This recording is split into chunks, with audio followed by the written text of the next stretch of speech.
And then every Friday at 11 a.m. is our Bible doctrine class led by Larry here at the church.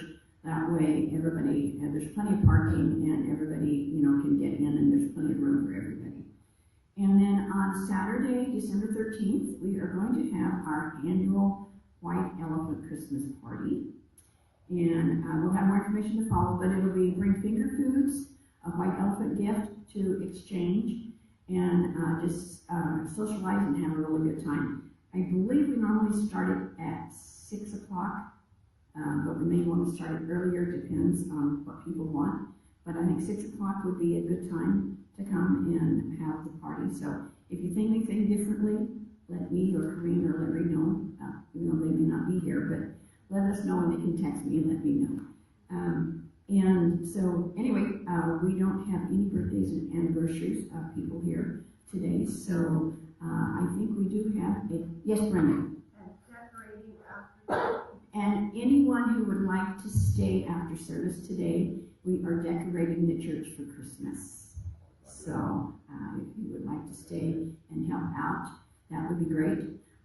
I brought a small potato salad and some chicken salad and some crackers. So I think other people brought stuff. So just stay and join and be with us. It'll be a lot of fun. And we need guys to please stay because the stuff is up high in a shelf. And the nativity scene is kind of heavy. It's all ceramic, so we don't want that to break. So that's up on a high shelf for somebody to get down. So thank you in advance for staying and helping. And do we have a member moment this time? And now we have a member moment.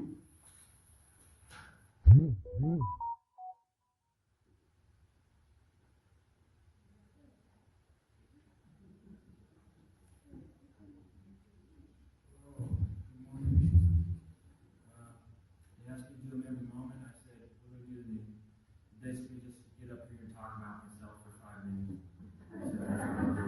Most of you know me. I was born in the 70s in the disco, 1977, and I'm 47. I got saved when I was very young, 5 or 6 years old. And it was one of those things where I don't know, I had learned about death. I realized, I don't know how that came about, but I kind of like to think of it like the day that I learned about death, I learned about Christ.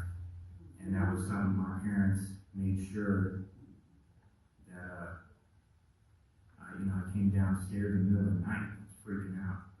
And they said, well, you can, you don't have to die. I said, why not? And they said, well, we know this guy, Jesus, and you accept him into your heart, and you accept him as your friend, and he'll keep you from death. And I was a little kid, I didn't know much about anything, but that's when it started, and a few years later, my dad died. He died of cancer at 26, which nobody does. And then my mom was very kind of a chaotic person, and she married my stepdad, who's been an awesome example to me my whole life.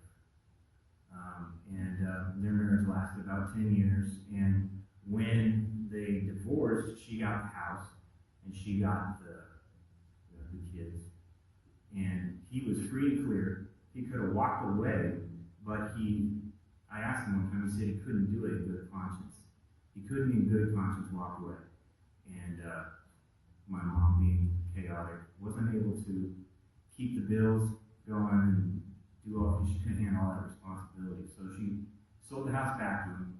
He resumed the payments on it, and he told us kids that we could live with him if we wanted. He was a real good guy, very available guy, and a creature of habit. He likes to just get in his groove, and just stay in his groove, and he's never going to retire. They're never going to be able to retire because he doesn't know what else to do. He doesn't want to do it. And so I watched him from that point on for years. Every morning he would, all right, guys, I'll see you later. He'd always salute us. All right, guys. He calls men. All right, men. I'll see you later. I'll be back. He goes to work. He's going to the gym. He's going to Bible study. He's going to church. And every time it's like, I'm going off to church. You guys want to go? No, we're good with our Nintendo and our Cheetos, you know. And you go, all right, man. I'll be back, you know. It was an Arnold impersonation. I watched that for years, and I thought, you know, at a certain point in my life, and the way that I do things doesn't work. You know, and I spent so much time being mad at my mom and stuff, and I said, you know, if she had been a better example, maybe my life would be better. You know, you blame people. And then I said, what if I had a better example? And I started thinking about it, and I realized my dad had been giving me an example my whole life. I knew who he believed in, you know, even though my life had gone off the rails. I knew who he believed in, and I saw him trying to do the right thing. And over time, that became the example that he set to me, and it became like a witness to me. And that really, his life that he lived choice by choice by choice by choice was his witness and testimony.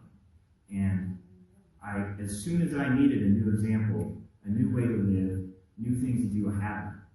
And it was great, you know, it was great to go to feel like I could just go I could jump across this huge, I don't know, period of time.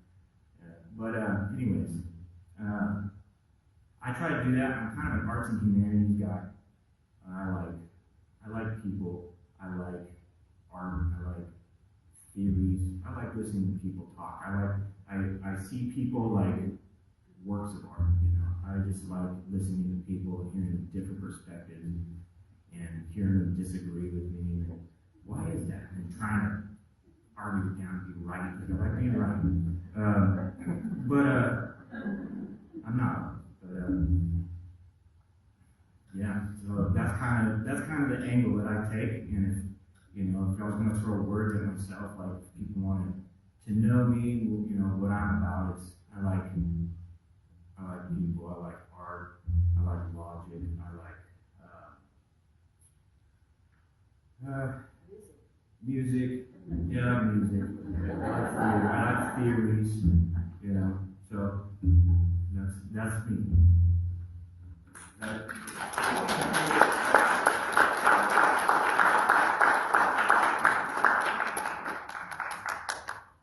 He also likes Bible study. Yeah. He's one smart cookie. He doesn't know it, but I'm going to have him teach